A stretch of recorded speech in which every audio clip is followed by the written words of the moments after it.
Hi guys, how are you doing today? Welcome back to a random lifestyle vlog. If you're new here, my name is Paulina. This channel is all about beauty and today we're going to have a closer look at this new Natasha Denona palette. So this is Natasha's I Need a Warm palette. This is what it looks like. And let me take it out of the box. There you go. So I Need a Warm is supposed to be a warmer version of this palette over here, which is I Need a Nude. We're going to obviously compare these two together, but first let's have a closer look at the shades here. So there you go, this is I Need a Warm palette inside. These are all the shades.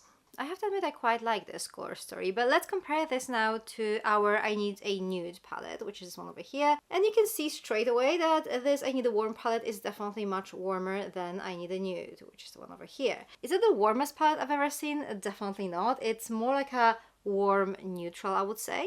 So I think you can actually go warmer with that, with those kind of like a nudie shades, but it's definitely much warmer than I Need a Nude palette. So far, this was the kind of like the warmest, the most bronzy palette by Natasha Denona. This is Natasha Denona Bronze. This is what it looks like. So let's compare this one to the new I Need a Warm palette. And yeah, obviously apart from like stating the obvious, this bronze palette is not supposed to be the nude type of palette. It's more like the shades are a little bit more intense, but other than that, it's definitely much warmer than this palette over here. Like this I Need a Warm palette compared to this bronze palette doesn't look that warm anymore. Another comparison I'd like to do is this recent golden palette. So these are the shades. This one is very warm. It has a lot of like yellows, browns, golden shimmers, and it is generally pretty warm. So let's compare these two together. And yeah, again, this golden palette definitely looks much warmer than this I Need a Warm palette. So yeah, I'm not going to lie, this is a little bit surprising for me. We have a palette that it's called I Need a Warm, so I would expect like really warm shades, whereas these are pretty warm. But I feel like you can definitely get much warmer than that. I mean, warm or not, it does look very pretty. So let's do some swatches. Okay, so we're starting with Soft Spot, and this is Matte Medium Earthy Brown. Next up we have Fancy, and this is Metallic Champagne. Mellow, Matte Light Peachy Nude. And then we have Phenomena, Multichrome Pink Peach Green. This is the shade everyone is the most curious about. Wow, this looks good. Ripe, Matte Light Medium Peach Brown. Elm, Sparkling Foiled Light Bronzy Nude. Snug, Metal Gloss Soft Bronze. Vim, Matte Deep Warm Brown. Push, Sparkling Foiled Medium Rusty Rose Gold. And next up we have Fervor, Matte Medium Warm Caramel. Pep, Matte Deep Warm Brown. Okay, that one didn't swatch that well. And then we have Homey, Metal Gloss Warm Nude. Hanker, Metallic Medium Dark Golden Brown. Dynamism, Duochrome Medium Brown with green specks. And then the last one is Flashover, Slip Cream Matte Medium Clay Brown. Alright, so these are the swatches. This part definitely looks pretty warm to me. Some of the shades, like a couple maybe, did not really swatch that great. They were pretty dry to swatch. This one here, I think it was Pep.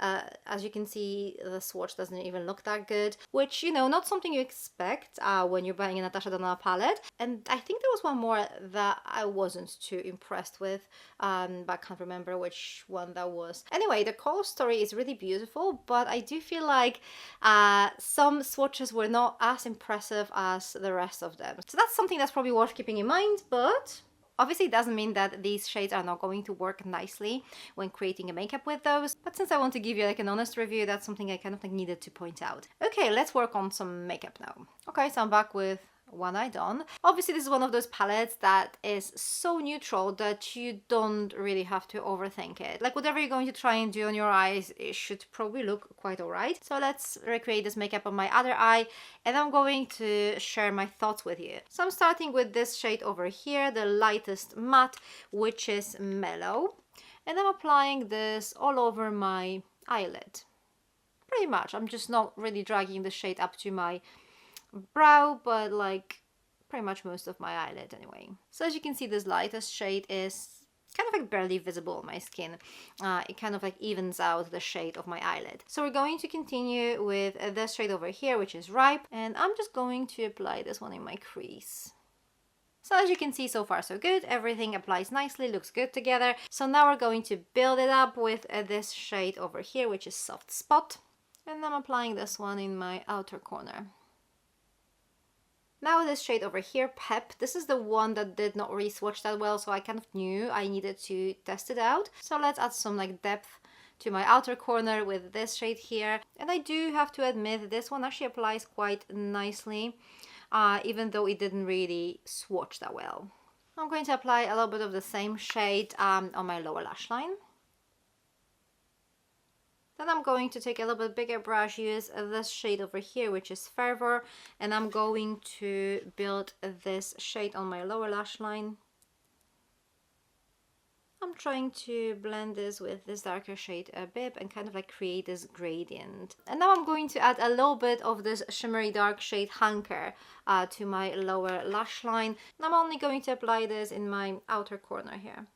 Then I also decided to test this shade over here. This is actually one of the darkest shades in this palette, and this one actually swatched really nicely. This is the last one over here.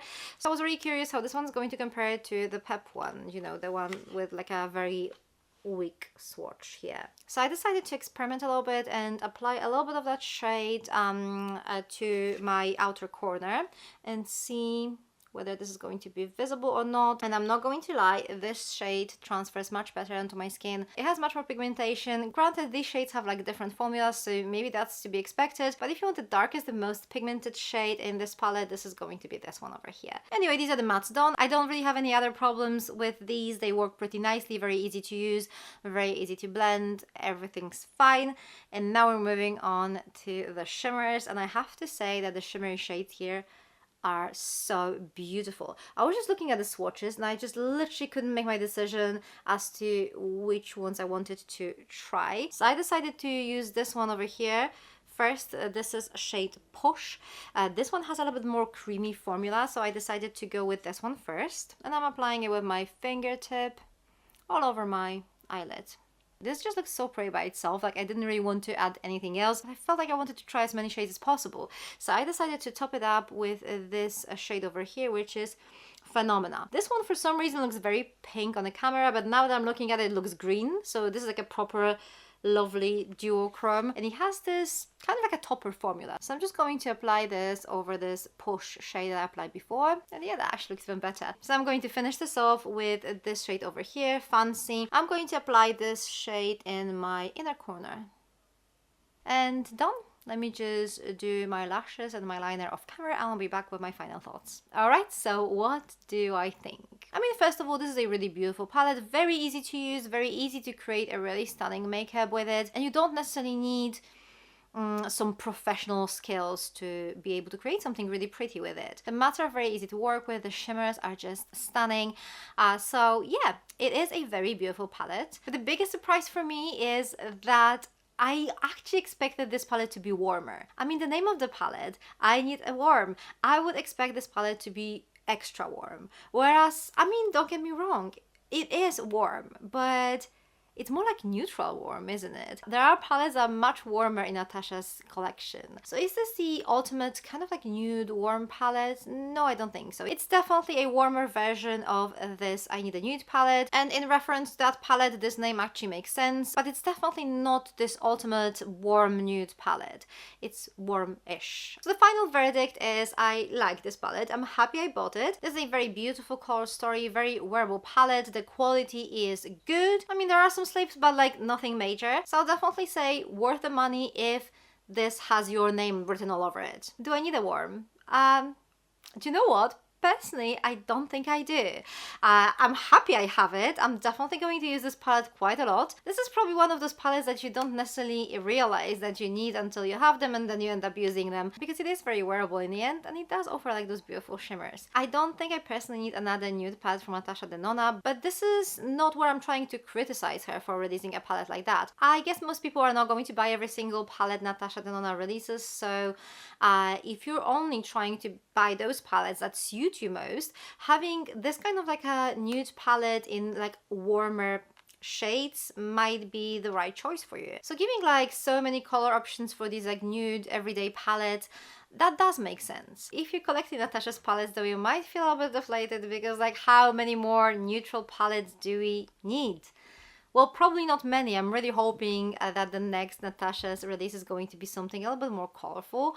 I kind of feel like I need some color. Okay guys, so these are my thoughts. What do you guys think about this palette? Do you think we need this palette? Let me know your thoughts in the comment section down below. Thank you very much for watching. For more beauty related content, check those videos over here. I'm going to see you very soon. Take care. Bye.